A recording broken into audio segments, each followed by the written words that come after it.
This is Earl Amin with the 2020 Foresight Podcast, where CEOs of small to global companies share their insights. It is 6 questions in 9 minutes because top CEOs know how to listen and be concise. So let's get to it. First of all, welcome. And in just a few sentences, tell us who you are and what you do. Richard Derr, and I'm lucky enough to have 3 hats.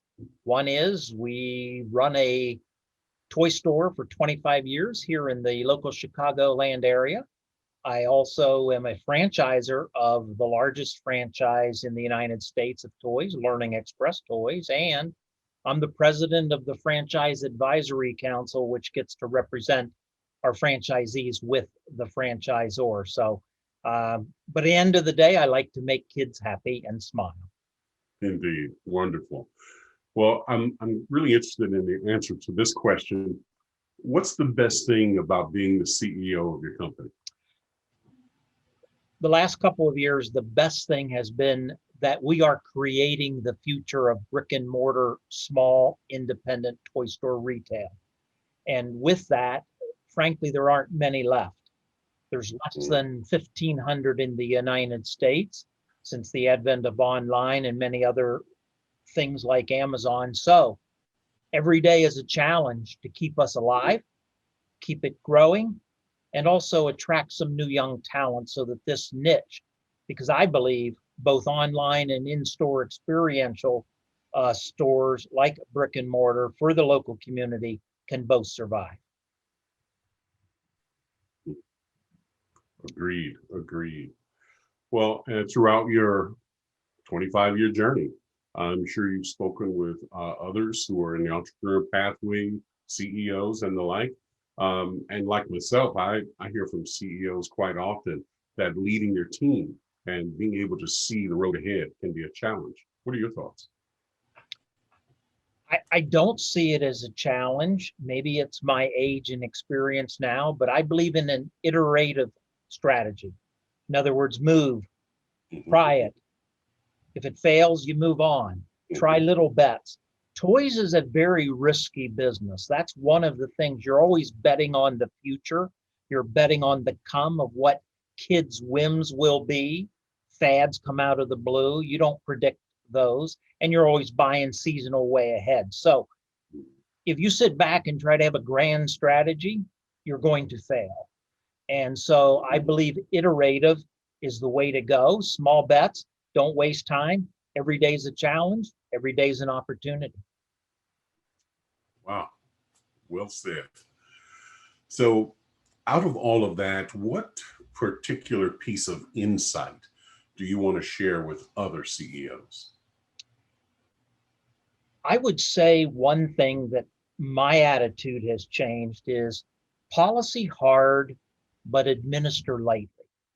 And by that, what I mean is learn that as a young man where organizations have to have policies, legal wise, financial wise, shareholder wise, your own liability wise. However, what's changed for me is trying to understand now people's point of view and being in their shoes. You know, the younger people today are not like my generation that was the first to go to college, perhaps, get a good job, move up and beat my parents, if you will.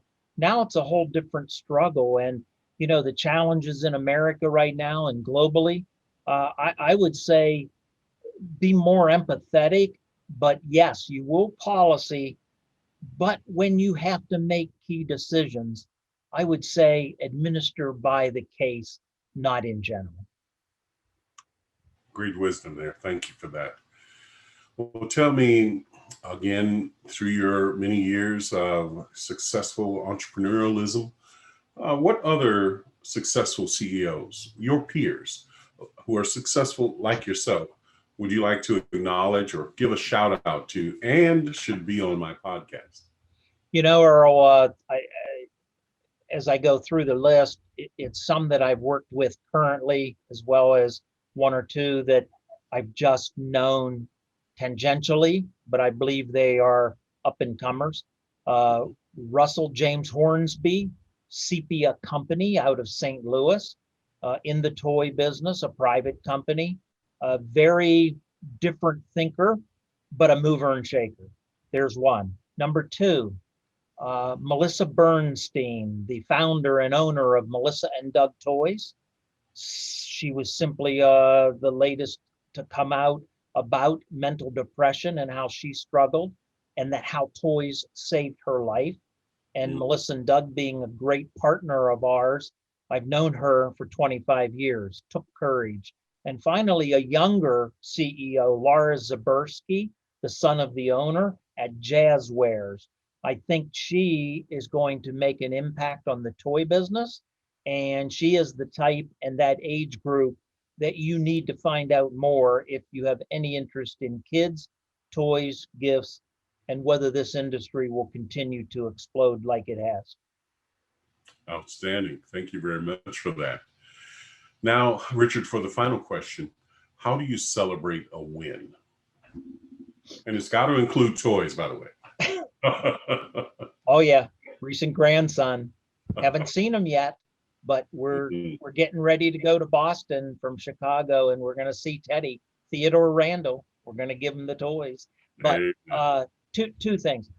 Personally, I celebrate by feeling accomplished, and it gives me a sense of calm, actually. And so when I go home at night, whatever, it's some of the most relaxing times I have, that calmness. But I found the best motivator and the best celebration for my team and teams, frankly, is cash. I mean, it simply is. You can talk about, arrangements of flowers and gifts and all that, but used properly, cash is still the best motivator. And I believe when you say thank you, and they then have the chance to decide how to spend that, they understand that you do truly appreciate them. So those are two things that I celebrate, and just glad I'm in this industry, frankly. I'm a lucky guy. I would agree. I would very much agree. Richard, it's been a great pleasure having you on today. Tell me, how can people find you? Active on LinkedIn, Richard Derr. Email L as in Larry, E as in Edward, 45 at sbcglobal.com. And Google Learning Express Lake Zurich. We come up. We got thousands of fans and things, which we're so thankful. And hopefully we're the place people think of us for toys and gifts and, fun. How about that? Fun. How about that? Well done. This is Earl Amin with the 2020 Foresight Podcast. For more insights, go to LinkedIn and search for The Gray Owl Company. Richard, thank you so very much. Thank you.